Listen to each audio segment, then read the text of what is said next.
What's up, Leafs fans? Welcome back to another Leafs Nation After Dark. I'm Zack Phillips, and tonight we're going to be breaking down game number 53 of the Toronto Maple Leafs regular season as they do defeat the Calgary Flames here tonight in what ended up being a very, very exciting game. I know Nick was sweating this one out. Finishes 6-3 here tonight, and he's watching this one going, why did I bet an over? You start the game, 2 goals in the first 9 minutes, both of them called back, both of them some decently lengthy reviews, making this like, oh my God, we're all going to stay up until, 11:45, 12 o'clock for the post game. We're doing the late show. We're doing the late night game, and this thing's going to stink. We're going to have to watch some slow review-filled nonsense and go battle all the way through it, and that's not the case here tonight. An electric game that we will break down that includes the big boys showing up, having their fingerprints all over this. Morgan Rielly starting hot and fading out. Joseph Woll looking strong in net for this Leafs team here tonight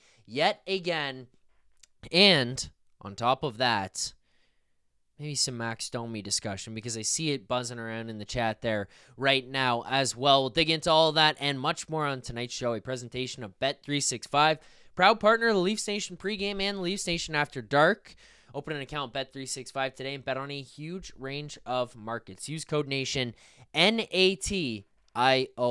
That's code NATION, NATION, all caps when you sign up today. Whatever the moment, it's never ordinary at Bet365.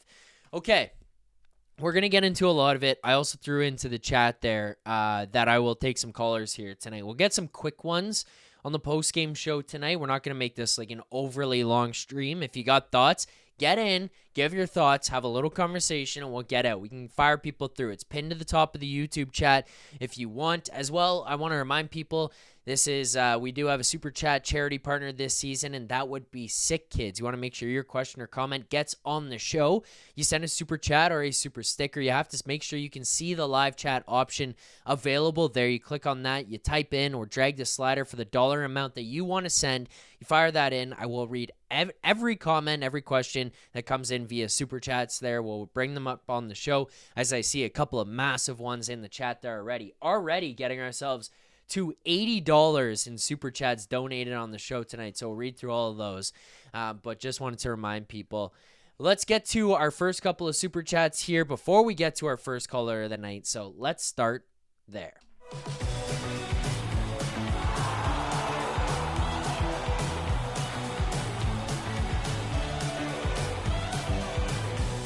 Okay, first Super Chat here. We do have 2 of them here, and we're pushing ourselves up over $80 here already. Dan Freeman here says, Philly for the kids, bro. Can't be around tonight. My comment is simple. Marner was missed. Win the game, but holes in everything. Yeah, holes in a lot of stuff here, obviously. I mean, the one thing I would kind of look at here with that, and it was what was brought up last week or 2 weeks ago, I guess, or a week and a half ago with Carter on the show. I guess it was last Wednesday, so a week ago today, when the Leafs played Minnesota, was they were just coming off of losses to Columbus, Ottawa, Minnesota, all 3 teams that are desperate. They were fighting for playoff positioning. Calgary's also doing the same.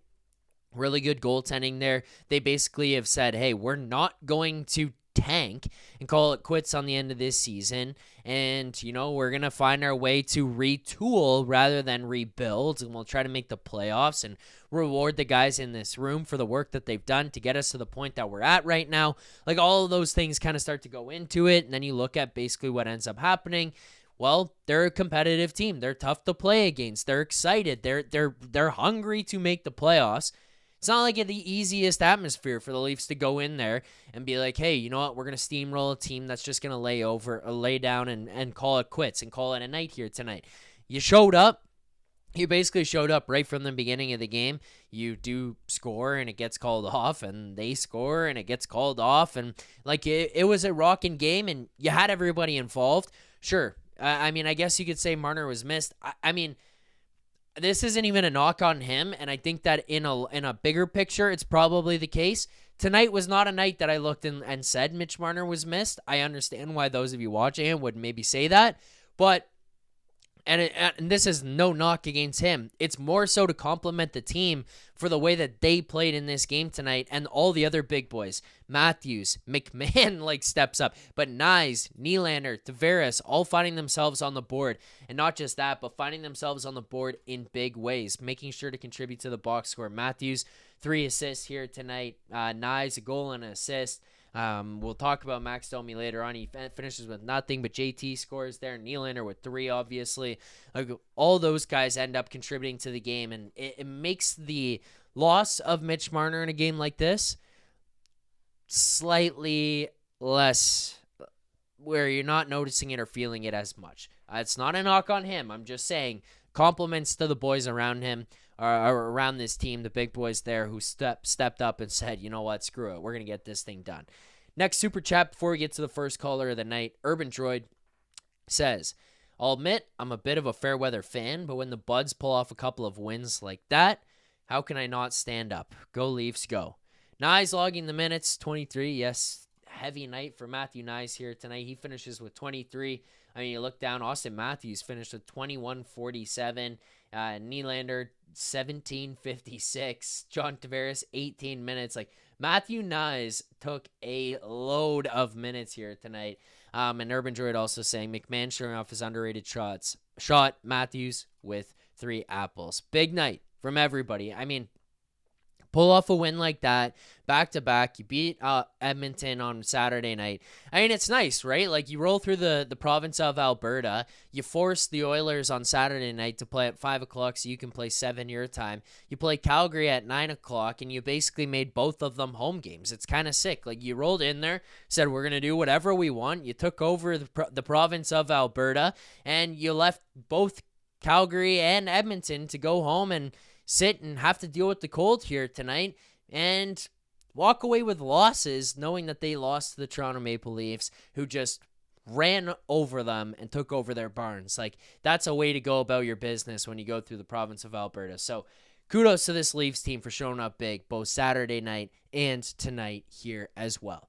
Let's get to our first caller of the night. I saw Maxentius said he wanted to call in. I don't know who's on the line here yet, but as we get to it, I'm going to guess Maxentius. Is that who I've got on the line?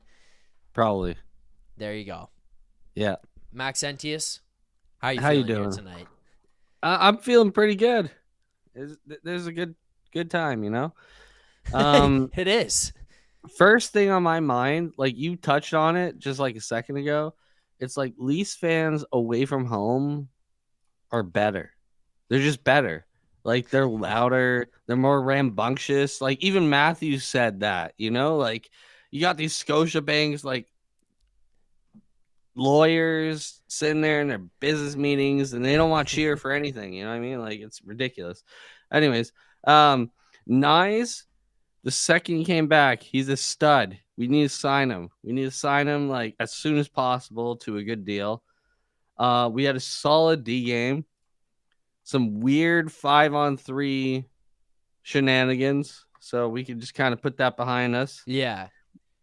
Willie is doing his thing. Willie is on his game again. He's not slacking off. He's actually trying again. And Bobby McMatthews. What can I say about Bobby McMatthews? What can I say?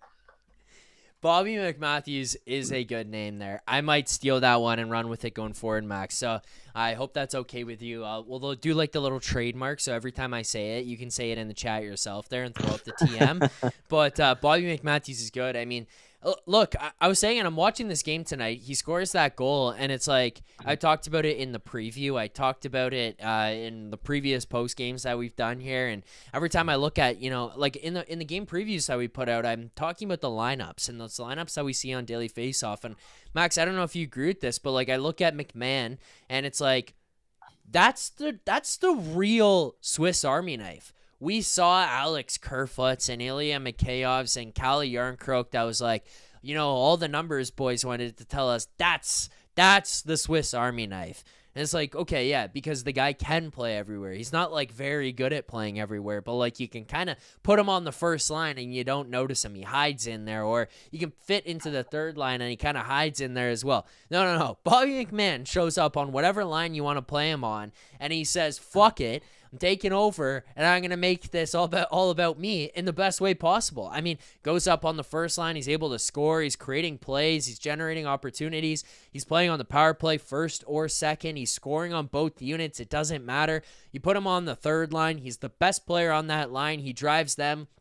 Max Pacioretty having a sleepy night here tonight. McMahon's playing real well. So, Max, what do? They take him and they throw McMahon up to the second line, Pacioretty down to the third. And there's a lot of guys, I mean, this lineup included, where you look around and you go, hey, you're really good at the third line. And then you put them up a line, and it's kind of like, maybe you don't fit there. Bobby McMahon does not matter. The guy is a fucking stud. It does not matter. He shows up and he performs anywhere he is in this lineup. Bro, I can ruffle some feathers right now and say that Bobby McMahon is everything that Nick Robertson wishes he was. Oh, okay. You know? Yeah. Like Yeah. Bobby McMahon skates hard, works hard, checks hard, scores. Robertson, he falls over and doesn't score very often. So I don't know what to say. Yeah, I mean, I thought about it when they were showing them during the game. They did like a camera cut to McMahon on the bench, and I think it was Mike Johnson during the broadcast saying, like, McMahon's the guy who's kind of got to carry this stuff here now. Like, he's playing with Holmberg and Robertson, and I'm like, imagine if you're Nick Robertson right now and like hearing that.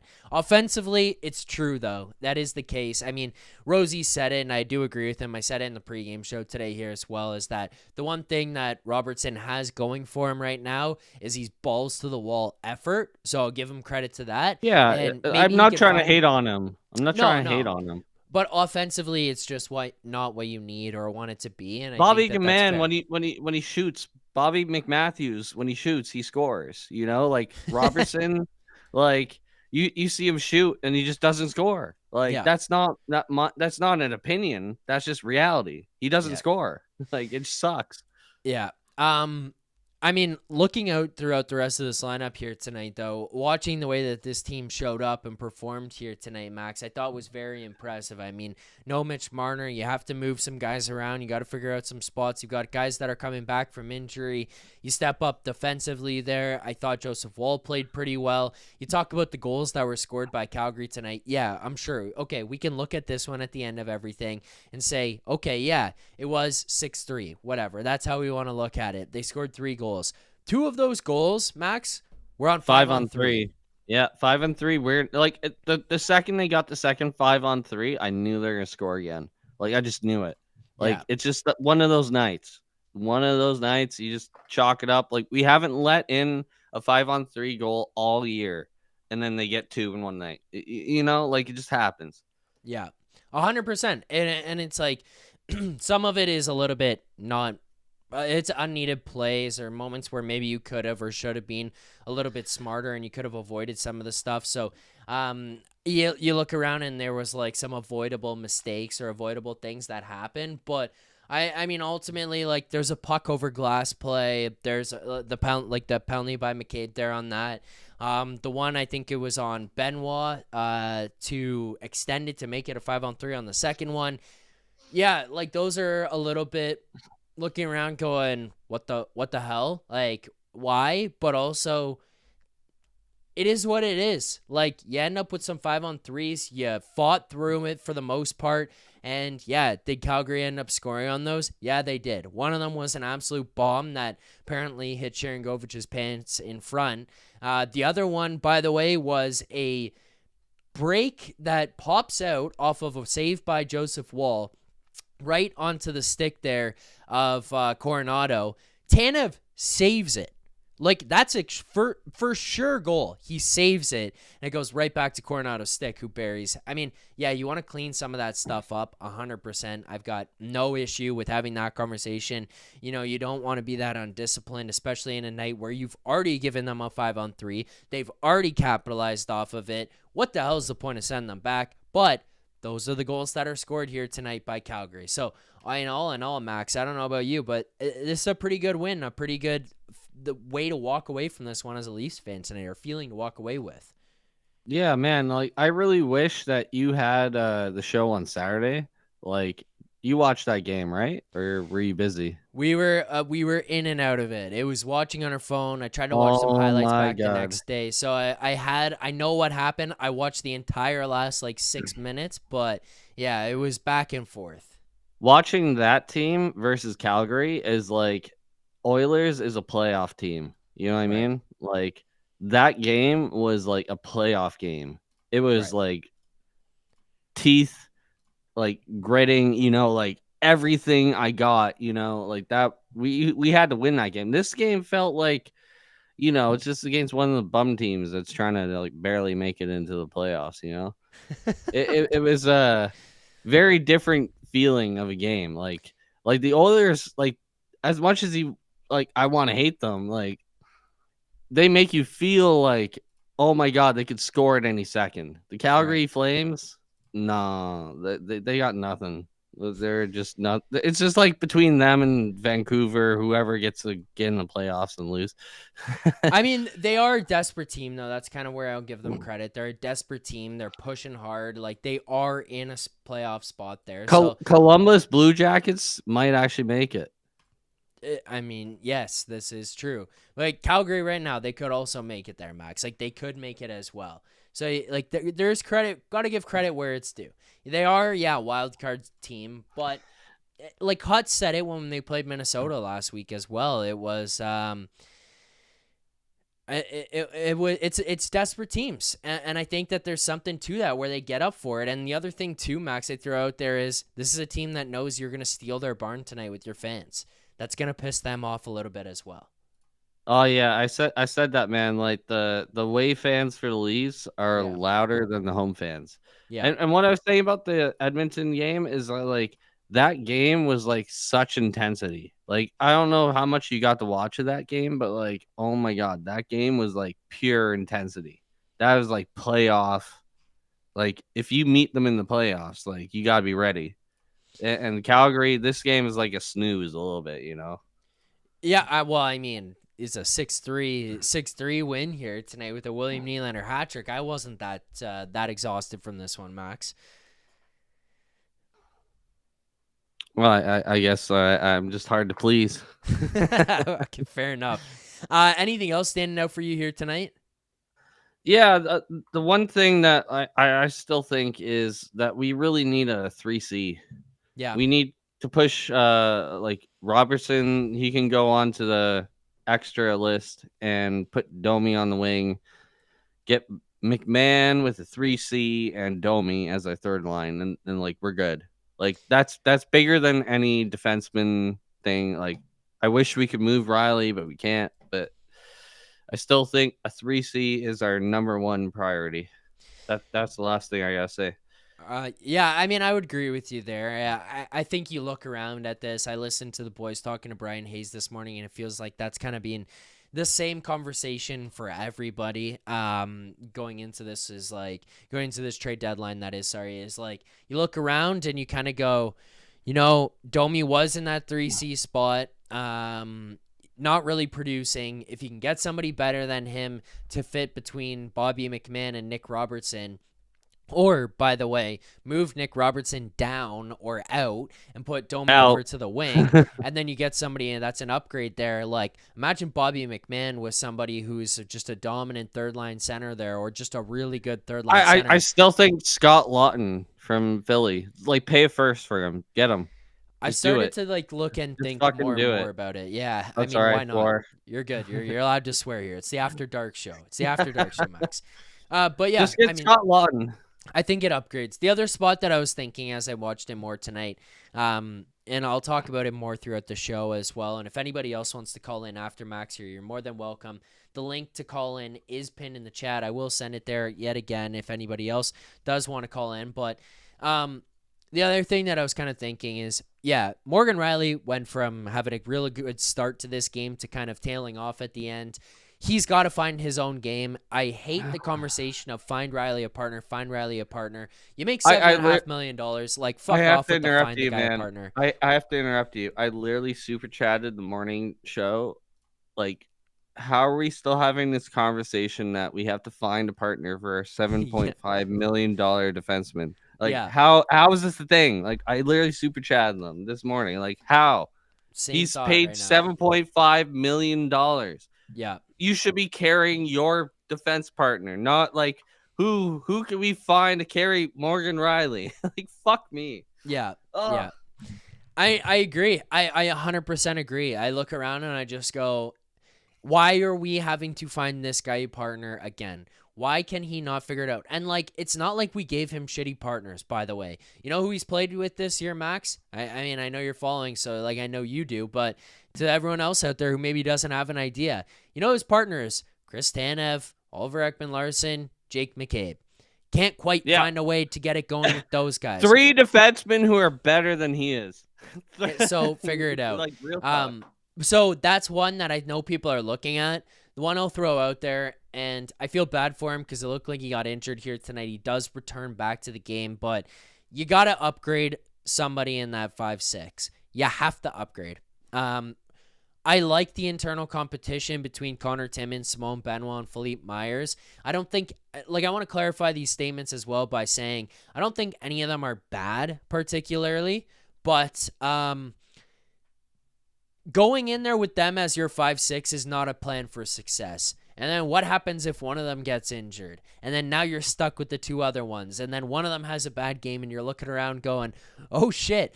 Hey, Yanni Hakanpää, I know the only fucking games you've played this year were at 4 Nations, but do you want to put on a jersey tonight? Like, that's not a plan for success. I think you got to find someone better in there. If you want to keep those guys, you have to keep those guys. Whatever, figure it out. Rotate between them. Figure out who can and can't play in those spots. But someone in an upgrade in a 5-6 is the other area that I'm looking at, and I would prioritize that. Luke Shen. But don't you think, though, Max, that they would put him with Morgan Riley? Yeah.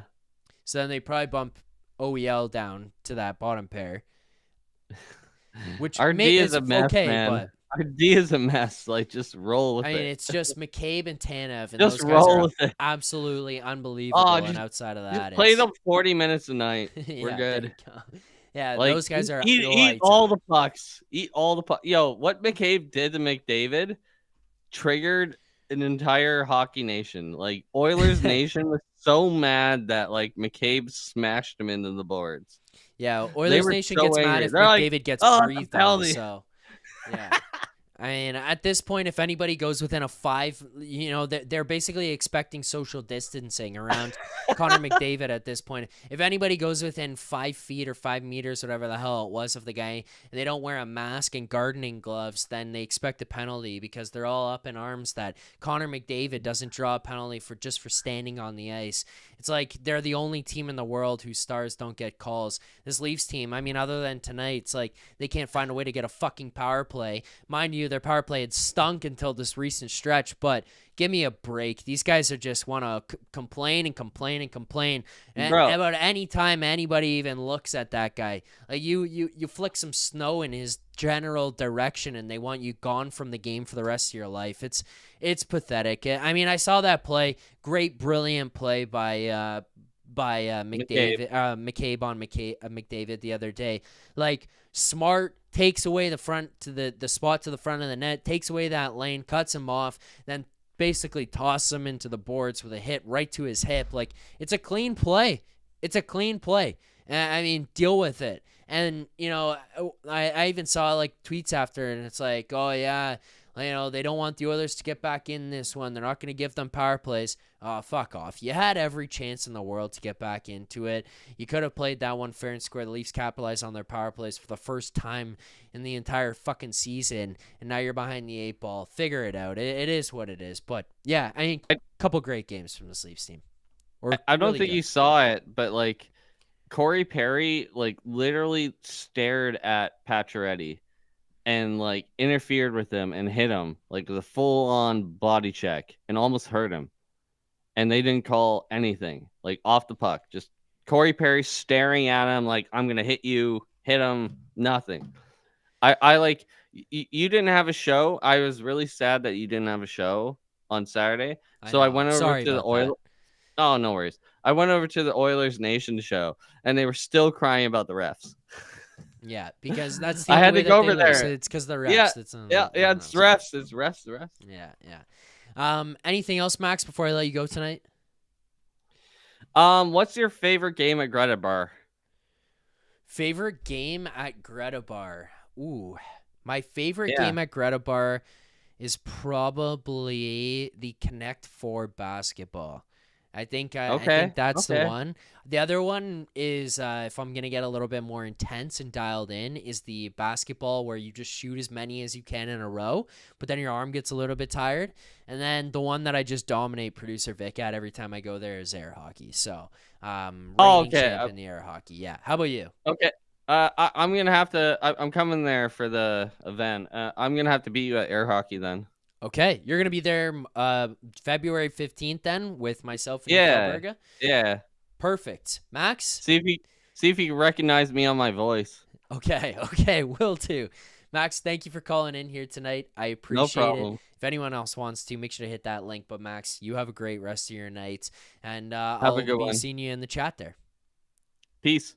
All right, there you go. Max Entius Decimus hopping in, and what better time than to remind people that February 15th, Nick Alberga and myself, coming up on Saturday, February 15th, presented by Fountain Tire. The Leafs Nation will be hosting a watch party at Greta Bar on King Street West as Canada and the United States duke it out at the Four Nations.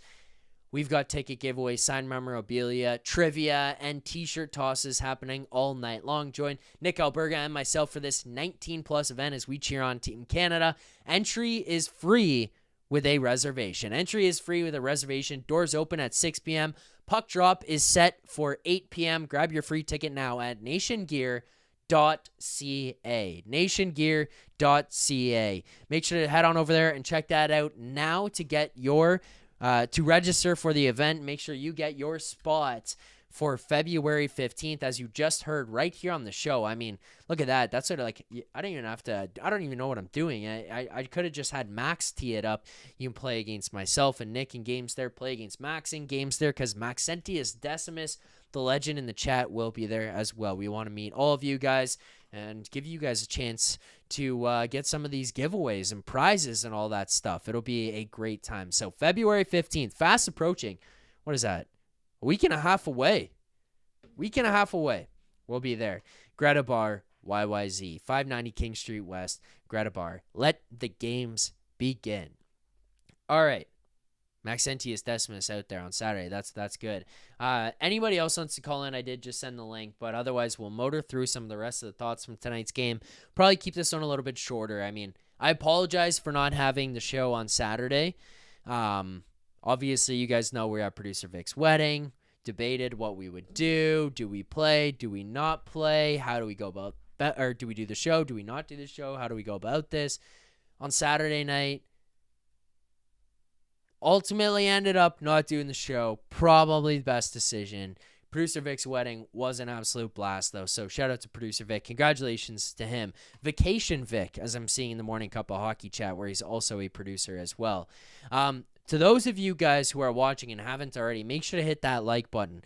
This is the final day.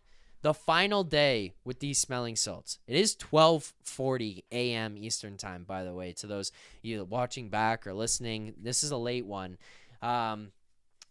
Make sure to hit that like button. If we get to 50 likes on the stream, we'll do the smelling salts.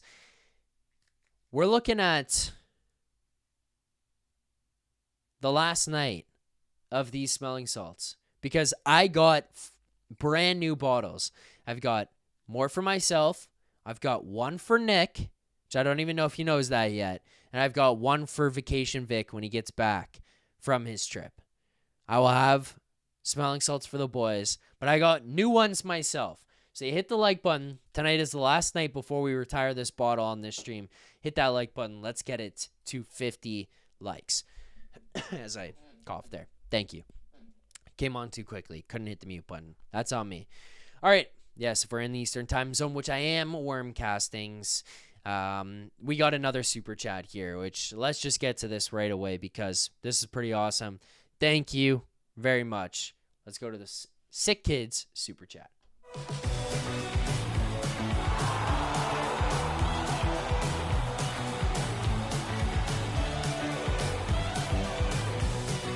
Dan Freeman with another monster donation here on the stream tonight. Another monster donation. Thank you to Dan with another $50 donation. He's got 2 of them here tonight. That's $100 from Dan. Fired up about tonight's win. Greatly appreciate that, Dan. He says, hey, Philly, Hundo triple saltsies, triple blast. I don't even know what is going on at the end of that sentence, but Dan, thanks for the $100 donated tonight. Thanks for that other 50 that you just sent in. I appreciate it. I can't thank you enough. And on that, because you sent it and you said the salts and you sent $100, let's get some smelling salts. We're 10 away, and when we get to those, we'll do them again when we get to the 50 on the stream. So thanks everyone for watching, tuning in, commenting. And this is a late show here tonight. So I mean, to the people who even stayed up and waited for this one, and to the sickos who are going to wait on Thursday night after the 10 p.m. game, thank you, and we'll see you guys there. But here you go. All right. There you go, Dan. 10 more and we do it again. Okay. Other thoughts from tonight's game that I want to get to. First of all, quickly, just taking a look here. I'll send the link to the Greta Bar watch along here yet again as well, just in case anyone wants to click on that. Join us February 15th. It will be an absolute blast. But the other thing that I do want to make sure that we get in here is the deserve to win a meter on Money Puck. I know our guy Mario Kart asks for it every time. I don't know if he's live here right now, but he's probably sleeping, so he's going to wake up tomorrow morning and go, why the hell didn't Zack do the deserve to win a meter?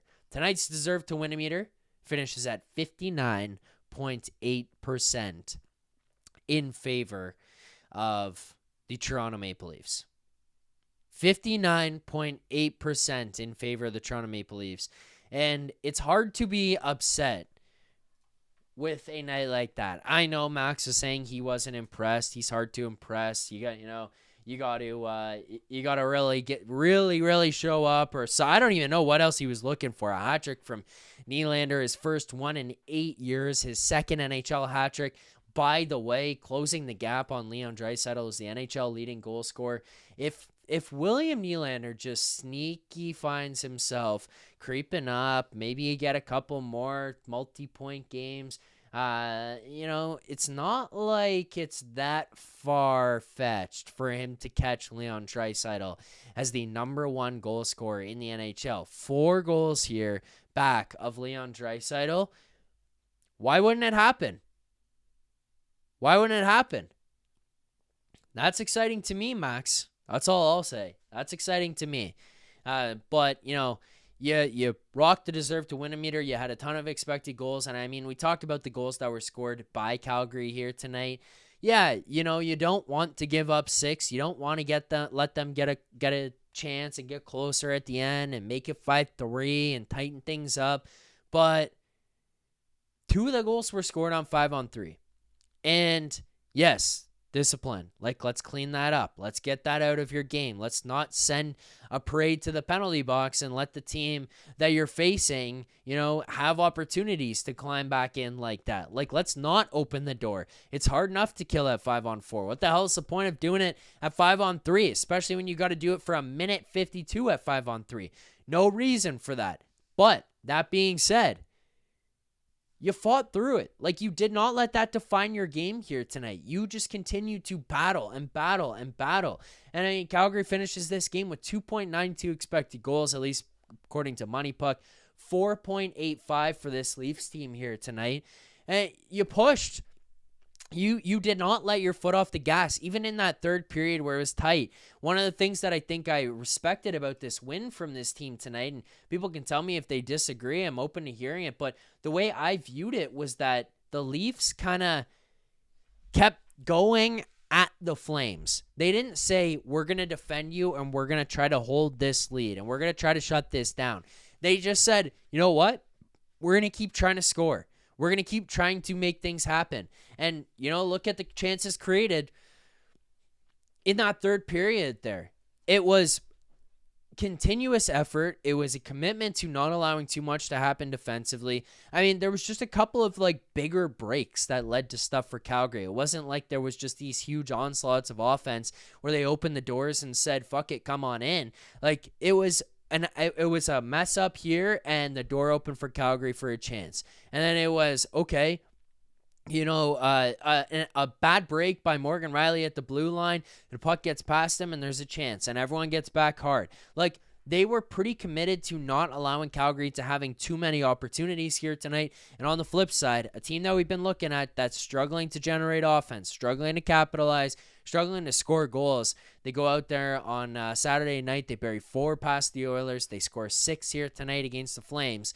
Like, you scored 3 goals in your previous 3 games or whatever it was. I think it was a 5-1 loss to Columbus, 2-1 loss to the Senators, and then a 3-1 loss to the Minnesota Wild. You had 3 games where you lost and you scored 3 goals. Now you've scored 10 in your last 2 by, just big boys showing up and guys who need to be contributing, finding ways to contribute.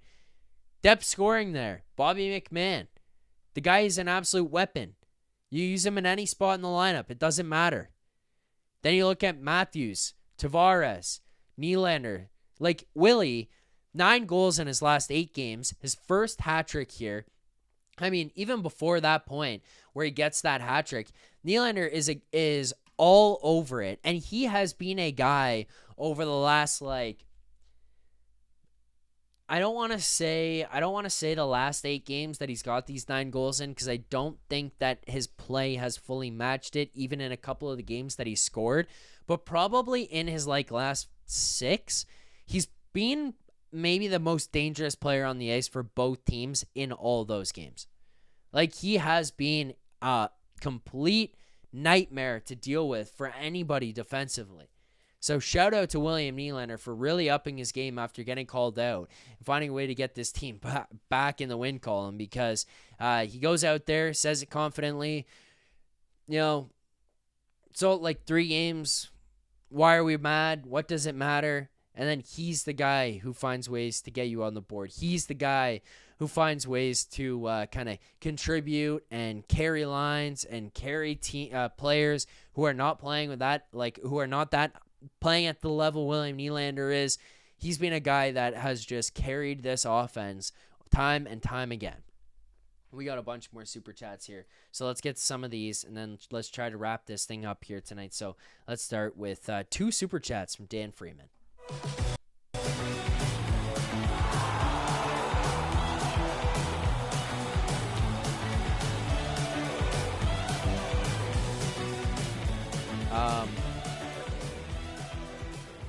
Dan Freeman, 2 super chats here. So the first one says, it means 3 times the salt, motherfucker. Fair enough. Dan, appreciate it. Thank you for all the super chats there. The next time we get to the 50 likes, we'll do all the smelling salts then, just for you. We are at currently 48. We are just shy of the 50 mark for those. But, I mean, the other super chat that Dan sent, and I think that this is somewhere where I want to dig into, as we do now hit $160 donated on the show here tonight. I don't know. If we can get ourselves up to 200, then we'll just continue doing smelling salts. We'll just have to roll that over if we can get to $200 donated in super chats here tonight. But Dan says, the whole game went... ouchie, get it back. Ouchie, get it back. Keep the ouchies out of this, and we did. I think that that's a good point by Dan there, was that the Leafs tonight were really good, make a mistake, Calgary capitalizes, 2 of those 5-on-3s, those are mistakes. You could have killed off a 5-on-4. Then you look at, what the hell were you doing making it a 5-on-3? Why are you firing a puck over the glass? Why are you cross-checking a guy in front of the net there? Which I think may be a little bit weak, but regardless, it's a vulnerable position, or it's a spot where the ref could easily call you on. Now it's a 5-on-3. Now you got to go and fight this thing off. Those cost you ultimately. Those are 2 goals for the Flames on 2 5-on-3s. But the thing that Dan points out there, and I agree with tonight, and one of the reasons I feel so good about this this win tonight and positive just about the way the team looked and fought through things was, yeah, offense is there. Joseph Wall, I thought, made some pretty big stops. Chris Tanev, I thought, looked really good. Jake McCabe looked really good again here tonight. Every time you made a dumb mistake like that or just did something stupid, which happens because, by the way, it's hockey. It's an imperfect game played by people who are imperfect. Like, if we wanted a perfect game, we would not be watching this. Like, we would not be watching the sport of hockey. It's beautiful because it's not perfect. It's beautiful because it's ugly. We love it because it's a mess. And there's mistakes. But how do you respond from those mistakes? The Leafs responded pretty well tonight. There was a couple times where they could have just shut down and said, okay, we're out of here. That's it. Thanks for coming. We fucked this thing up. It's 9 o'clock. I don't know how people back home are feeling, but the crowd's into it. The crowd's feeding you energy here tonight. You're riding off of that, and you just made a mistake, get it back. Made a mistake, push pace, push pace, push pace. Like, impressive effort from this group tonight and resiliency to not just cave in and let the Flames come back, who are one of the best comeback teams in the NHL, by the way. So, positives all around, really. Maxentius Desmus with another super chat here. Let's get to the super chat animation.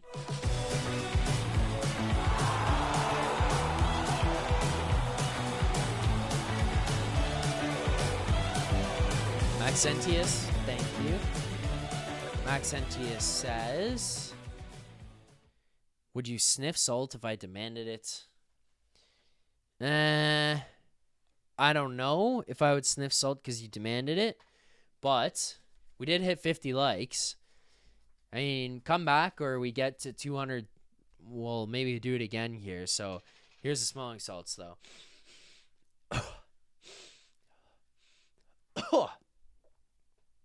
Oh. Oh my God. That one made the eyes water. Oh, you can see my... Oh my God. There you go.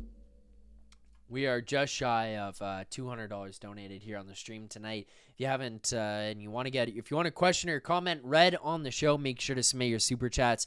Send those in here now, whether you want to do super chats, super stickers, comments, whatever, or if you just want to donate money, Scout the Wookiee there sends, or super chats. You just want to send the money to the Sick Kids charity. Proceeds going to Sick Kids charity from the super chats and super questions. Send those in. We do got another super chat here.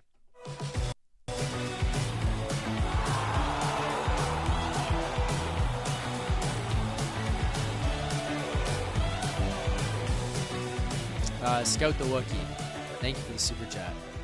Scout says, does Yarncroke push anyone out of the lineup when he gets back? Patches was taken off second line in place of McMahon tonight. New 3C and Domi and Yarncroke. I mean, this is going to be interesting to watch how this plays out. Because, couple of things. Big picture or ideal world or whatever. Pontus Holmberg, who I thought was fine here tonight, actually, by the way, so I'm not trying to rip on him for this game, and this is not necessarily specific to tonight's game, but Pontus Holmberg, I don't have in my lineup in the playoffs. I heard Brian Hayes say it this morning on the morning show with the boys as well. I mean, I've talked to Nick and Rosie extensively about the lineup and heard their thoughts on their show. I've had them on this show and talked about it. I don't think any of us necessarily think Pontus is a guy that you have in here in the biggest moments of the year or in the biggest games of the year. Like, I just don't think he's in your playoff lineup. So that's probably one spot. Where you slide some pieces around. Calle Yarncroke coming back is interesting because I feel like, for me, the guy that he might fit in, or the spot he might fit in, would be that third line right wing. Now, how do you handle cap and who's scratched or traded or whatever it might be as you approach the deadline and making sure you've got enough room? That's an interesting thing, but you look around, you probably ultimately want to have some kind of combination of, Nyes, Matthews, Marner. I wonder if there would be some rotation of Domi, Pacioretty, and McMahon as that second line left wing until they can find something that works in that. And then you go to the third line, and then you take whichever ones of those don't work and kind of fit them into the third line. Yarncroke maybe as your third line right wing, and then everyone kind of shuffles down in the lineup from there. But Pontus Holmberg's probably out of this lineup for me. I think the team's pretty committed to having David Kampf as your fourth line center. Whatever, that's fine. I don't think you need him and Dewar and Holmberg. They all kind of match the same or similar mold, but I also think that Brad Treliving likes Connor Dewar. So we'll see how this plays out. But having some depth there, I think Yarncroke does fit back in. Where, how many minutes he can play, what kind of shape he's in is yet to be determined. But yeah, and pushing some people around, it is kind of interesting thinking about what happens when this guy gets back. Someone who is kind of being forgotten in all of this, honestly. Okay, couple of things I wanted to bring up from tonight's game. One, the penalty drawn by Jake McCabe. Fucking brilliant.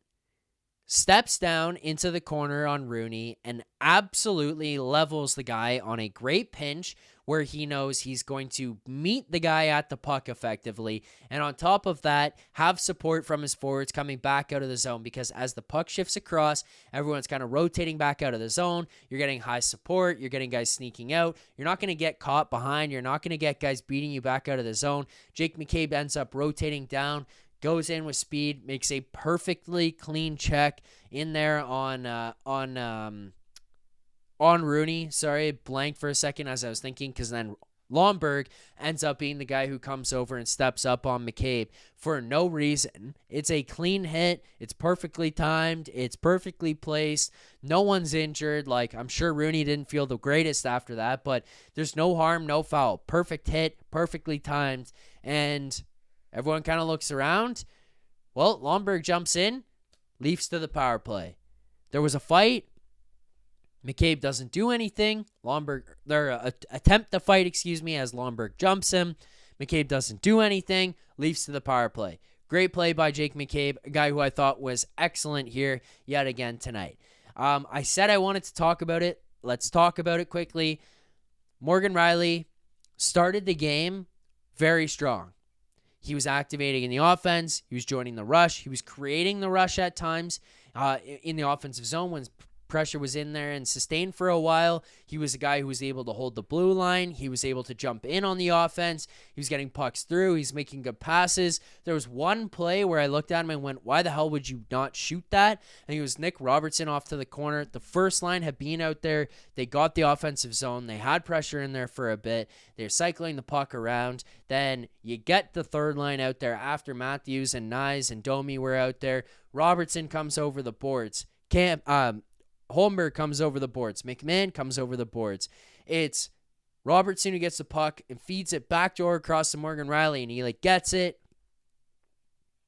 holds, doesn't want to shoot, tries to walk out front to the slot. He ends up getting himself to a good position, but doesn't even get a shot on net. After that, it felt like, okay, there was a couple other chances, not as great as the beginning, and then from there on out, it felt like his game dropped off a little bit. Just a little bit of a step behind. Some of the decisions that were being made were what the fuck are we doing? I mean, there was a play on the wall in the third period with about 12 minutes left. He's got it on his strong side. It's not like he's trying to force a play with the stick in the middle. It's not like he's got too much pressure on him. He had some time. He had some space. And he just weakly puts the puck up the boards. It ends up being an opportunity for Calgary, and Joseph Woll makes a great save. If it's not for Woll being sharp in that moment, that thing, I think, at that point in time goes down to a one-goal game. Maybe you start sweating a little bit. Maybe you have to, you got to just kind of look around and chill out. But thankfully for Joseph Woll in net, it doesn't end up being an issue. That was one of the dodo plays by Morgan Rielly. One of the other Morgan Rielly plays that ends up happening here tonight. Later on in the third period, still a tight game. Morgan Riley fires one off into the shin pads. Turnstile goes back around the other way. Calgary has a chance, but he kind of closes it off a little bit. So decent recovery by Riley, but it's like the decision to get there and have to make that recovery. What the fuck are we doing? Like, why is that happening? Why are we in this position with our $7.5 million defenseman 53 games into the season, looking at Morgan Riley and going, we need to get him help? That's where I start to look at it and go, this is wrong. Brett Longfield, not worried about Mo. Everyone harped on Phaneuf. I mean, I get it, and I'm a Phaneuf defender. I agree that he did not live up to expectations here in Toronto, Phaneuf, but I think Phaneuf got cast in this wrong role. He was never a 1. Okay, maybe he was the captain, but forcing him to be a 1 and not getting him the help that he needed and then putting the C on him just made everything about him being the captain here a whole lot worse. It made his tenure a whole lot more difficult. When you look at like the type of player he was, if he had some help, probably would have been fine. Morgan Riley, the only reason I'm frustrated here right now with this is because I'm talking about Dion Phaneuf and saying giving him help. You handed on a platter to Morgan Riley, Chris Tanev, Oliver Ekman-Larsson, and Jake McCabe, and he couldn't find ways to get it done with those guys. That's where it starts to turn for Leafs fans being like, what the hell are we doing? Having to find a solution for the guy that we paid $7.5 million. Now, you're saying it there in the chat. I see some comments going by. I've had conversations with other people, and I mean, I know Nick's come on the show and said the same thing, is the way he shows up in the playoffs is hard to deny. He's a guy who kind of figures it out, and if you look around and go, oh, Tanev, OEL, and McCabe being a supporting cast for the first time in the playoffs in Riley's career, maybe that's a bit different. But the other point of this would be, what if it's not? And what if he gets to the playoffs and it doesn't change? What if he gets to the playoffs and it's like his performance is just not what it needs to be? Then do you sit back and go, well, shit. Don't want to be in the what if we did kind of position. Yeah, his play just deteriorated throughout the game tonight. That was something I noticed. We talked about the hits, talked about Timmins. Power play, quickly. Want to touch on this because we have ripped on the power play all season. Before the one power play that they didn't score tonight, they had scored on 4 consecutive. I mean, what more can we say about this power play than like simplicity is really important? You know, look at some of the goals that were scored on the power play. It's like, look at Tampa, Edmonton, Washington, which we have talked about. Like, it doesn't take a super genius to figure some of this shit out. I think it was Adam Oates talked about it with the boys the other day as well. We've had all these people come through the show and talk about how they have, you know, looked at all these other teams and their power plays and like, oh, they put pucks on net. Oh, they move the puck quickly. Oh, they take one-timers. And it was like, well, the Leafs didn't do any of those things. Well, the Leafs do those things here tonight, and all of a sudden they're scoring goals. Shoot the puck and rebounds pop out. Guys are able to bury. Bobby McMahon against Edmonton. Shot from the point. Puck sits there. McMahon grabs it, cleans up the garbage, and puts it in. You know, look at Nylander. You're passing the puck around all the way around the horn, and you are ripping shots. Over to Matthews, one-timer. Over to Nylander, one-timer. Next thing you know, it's in the back of the net, and your power play is on some unbelievable heater that we haven't seen this entire season. 54 games into the year, you have not seen any type of power play success like this to this point. They're on some unreal heater right now. They feel like they've found some mojo. But the thing that I look at the most above all else is simplifying the game and shooting the fucking puck. Imagine that. You shoot the puck with some of the best goal scorers in the world and it goes in the back of the net. What a concept. What a concept. Power play. On fuego. The boys are fired up here right now. They're absolutely rocking. You go 2 for 4 here tonight. Kudos to this Leafs power play for finding something within them to be able to generate the way that they are here right now. So shout out to the Maple Leafs power play as well. We got a couple more super chats that I want to get to here on top of that.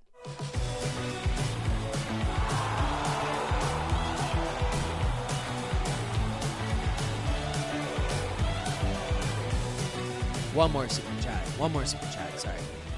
Dan Freeman, thank you for the super chat. Did you just say you're hobnobbing with the overdrive guys? Oh, lucky you, fancy boy. This is Dan. Pretty cool, though, Philly, be a hobnobbing with the overdrive idiots. I mean, Hayes. Dan, thank you for the super chats there. Appreciate it. I was not. I was listening to the overdrive guys, and I was listening, obviously, to... I was listening to Hayes on the show this morning, and I was listening to them talk about it. So, but no, I was not. Thank you for the super chat, though. Appreciate it. Okay, let's get to some of our final segments, and we'll wrap this thing up here tonight. I think that's pretty good for this late show. It is 1:05 a.m. Eastern time here in Toronto on the post game.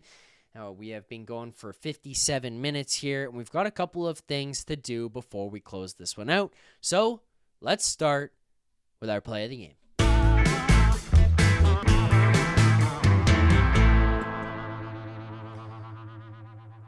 Okay, play of the game. Play of the game for me, I think play of the game will be... there's a couple that I want to give it to, like... Excuse me. I want to give it to. Let's just give it to a few. Let's go across. I mean, Nylander, all 3 goals, hat trick here. I think him being able to, the power play goal that he scores, and then the. What was I'm trying to remember chronological order of how these goals were scored here tonight and what ended up happening, because just to kind of do justice of the order of when and how everything happened. Yeah, there you go. The Nylander shot was the next one that goes. I was trying to remember if it was the power play, the Nylander shot and the power play one, but no, the Nylander shot on the break. They're breaking out of the zone. He hits Pacioretty off to the side, give himself an easier exit. Pacioretty gives that thing back to him. He walks in and he rips it past Dustin Wolf. You look at the other one with Bobby McMahon, where he goes in on the rush. Steven Lorenz has the wherewithal to basically say, hey, you take this thing earlier. We cross the blue line, hands it across to McMahon, says, you go figure this out. You want to hit me backdoor? I'll be there. You want to shoot this puck? Your shot is pretty dialed in right now, so I will let you be the guy to shoot. Picks the corner on that one there. So those are kind of some great plays as well. Then Nye's goal that gets scored, for whatever reason, Calgary didn't challenge. I was shocked that they didn't challenge, but it's Anderson, who's trying to make a pass out of the zone, hits Frost's foot, bounces out to the middle. Matthews picks that thing up and goes in with speed, takes it to the net hard, makes a nice forehand, backhand move. He goes in with power, too. Goes in forehand, backhand, backhand, forehand, tries to tuck it around Wolf, makes a nice save. Domi comes in and basically almost takes off Dustin Wolf's head.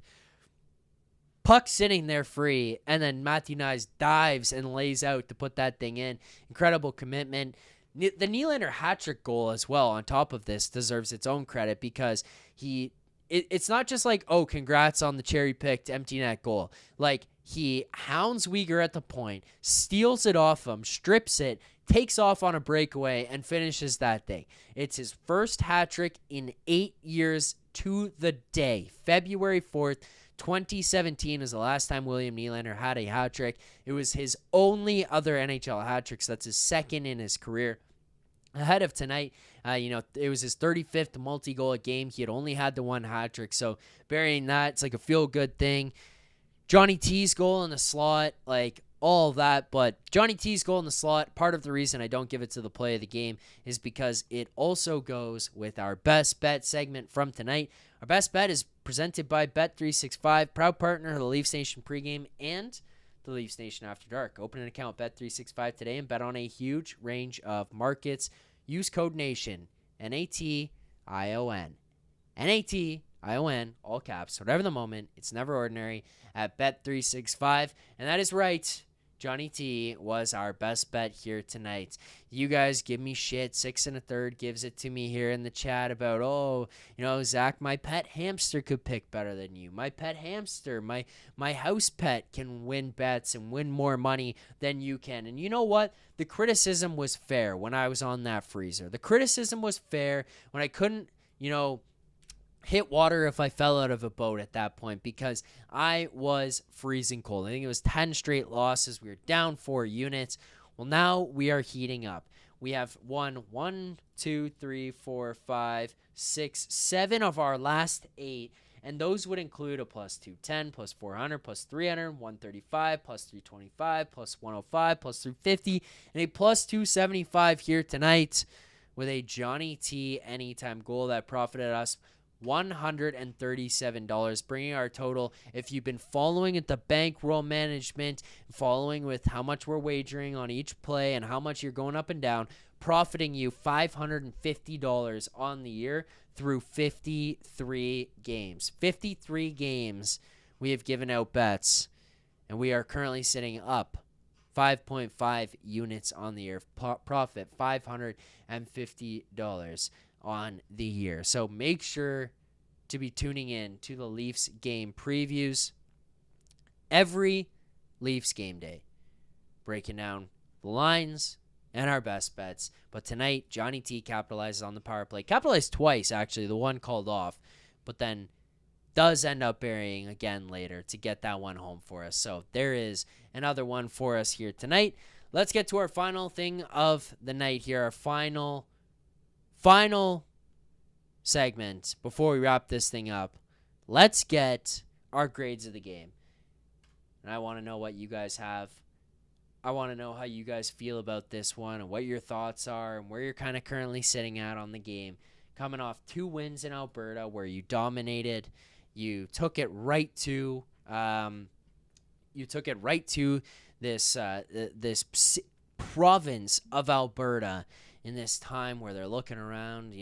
I was watching clips from the guys at Oilers Nation, and they were talking about the best team to beat is the Toronto Maple Leafs. Well, how about 0-2 against the Maple Leafs? And then you roll that over to Calgary, you go in there and you dominate their barn, and you get another big win. I'm probably going to go with these guys with, yet again, following in line with the chat, probably an A. I would like to clean up some of the mistakes. You don't need to be going on the 5-on-3s. You don't need to be taking those. You don't need to be screwing your goaltender and the defense with that. But that said, 6 goals. You didn't let it get to you. You dominated the deserve to win meter. Joseph Woll walks away from this game here tonight with an .885 save percentage, and I don't think that was fair to him. I don't think that's indicative of the night he had. I don't think he really looks at any of these, or we look at these and say, wow, I really, really wish you had that one back. I thought it was a pretty good night all around from the entire team, so I'm just going to go with an A. I see some people saying A-. Maybe I'm just in a good mood here tonight, but I'm going with an A. With that, let's get to our final thing here before we wrap this up. We have one more super chat.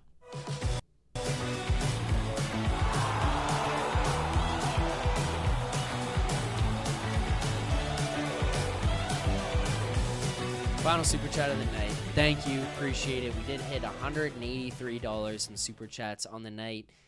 Dan Freeman, stay true, Philly. We love you because you are you. Stay away from the syndicate. I dropped over $100 for the kids tonight. Dan, thank you very much. Stay away from the syndicate. Not entirely sure what you're talking about, but I'll stay away from the syndicate.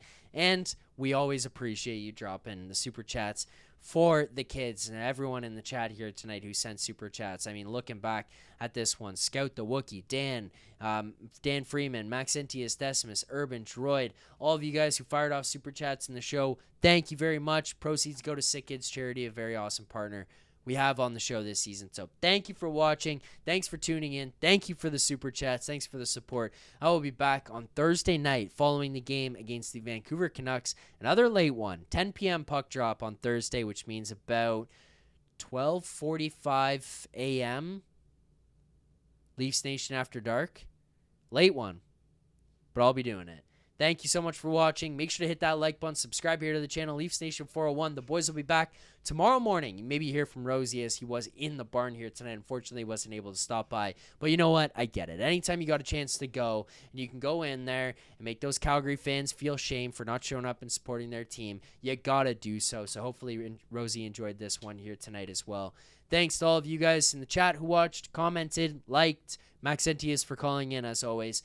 This has been game number 53 of the Toronto Maple Leafs regular season, defeating the Calgary Flames here tonight 6-3, moving to 32, 19, and 2 on the year. Thanks for watching. Keep believing. For more content just like this, including game previews, post-game live shows, Leafs Morning Take Monday through Friday with Nick Alberga and Jay Rosehill with special guests, as well as instant reaction videos. Make sure to be subscribed here to the Leafs Nation YouTube channel. Turn on notifications so you don't miss anything, and drop a like.